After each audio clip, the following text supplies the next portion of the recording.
India میں ایک بچی تھی جس نے ایک غربت کے معاشرے سے تعلیم حاصل کی، پڑھی لکھی، بڑی بڑی مصیبتوں کے بعد کمیشن کا امتحان دیا تو ایک بڑی افسر بن گئی، جس طرح ہمارے کمشنر وغیرہ ہوتے ہیں، انڈیا میں کلیکٹر ہوتے ہیں۔ تو جب وہ کمشنر بن گئی اس طرح، تو جو اس کے گاؤں والے لوگ تھے کافی کنزرویٹو تھے، تو ان لوگوں نے کہا کہ اب یہ ہماری بڑی بنے گی، یہ ہمیں حکم دے گی، ہم اس کی حکم مانیں گے۔ تو وہ لوگ کافی پریشان ہو گئے کہ بھئی یہ بہت بڑی بدنامی کی بات ہے۔ تو انہوں نے ڈاکوں سے مل کر اس لڑکی کو اغوا کر لیا۔ اغوا کرنے کے بعد اس لڑکی کو ریل گاڑی کی پٹلی پر باندھ دیا کہ ریل گاڑی آ جائے اور اسے کاٹ کے اس کا خاتمہ کر دے۔ ساری رات وہ بچی پٹلی پر پڑی رہی، بڑی کوشش کرنے کے بعد اس نے اپنے ہاتھ تو کھول دیے، لیکن اس کے پاؤں ابھی بندھے ہوئے تھے کہ گاڑی آ گئی۔ گاڑی آ گئی، اس کی ٹانگیں جو تھی وہ کٹ گئی، اور باقی بچی جو تھی وہ باقی جسم جو درد تھا وہ نیچے لڑ گئے۔ لوگ آئے کل صبح، تو جب لوگوں نے دیکھا تو بچی تو ادھر پڑی ہوئی تھی، وہ لڑکی بے ہوش تھی۔ لوگوں نے کہا کہ شاید یہ مر گئی ہے۔ تو لوگ اس لڑکی کو لے کر اسپتال چلے گئے۔ اسپتال والوں نے جب چیک کیا تو اس نے کہا کہ یہ لڑکی ابھی مری نہیں ہے، لیکن یہ بے ہوش۔ اس کا علاج کیا گیا۔ جب اس کا علاج کیا گیا، تھوڑی بہت بہتر ہونے لگی، ہوش میں آنے لگی، تو جب لوگ اس سے ملنے آتے تو اکثر یہ لوگ کہتے تھے کہ بھئی یہ ہے وہ لڑکی جس نے تعلیم حاصل کی، اتنی بے عزتی ہمارے لیے کمائی، لوگ اسے یہاں سے اغوا کر کے لے گئے، اب ٹانگیں بھی اس کی کٹ گئی ہیں، کوئی اپنائے گا نہیں اسے، یہ کیا بے عزتی ہمارے لیے لے گئی۔ تو ہر کوئی جب آتا تھا تو بے اعتمادی کی باتیں کرتا تھا، تو اس کا دل بیٹھتا رہتا تھا۔ ایک دن کافی تنگ آ گئی، تو اس نے اپنی اس نرس سے کہا کہ مجھے زہر کا انجیکشن لگا دو، میں مرنا چاہتی ہوں۔ تو وہ نرس بھی حیران ہو گئی۔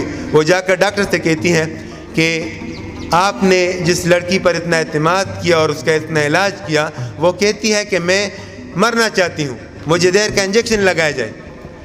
تو وہ ڈاکٹر اس کے پاس گیا اور اس لڑکی سے کہا کہ جب کوئی بھی آئے تمہارے پاس اور اسے کہو، جو کوئی بھی آئے اور اس سے کہو کہ بھئی میں نے مرنا نہیں ہے، میں نے مرنا نہیں ہے، میں نے K2 کی پہاڑ کو سر کرنا ہے۔ K2 دنیا کا دوسرا بلند ترین پہاڑ، میں نے K2 کو سر کرنا ہے بغیر ٹانگوں کے۔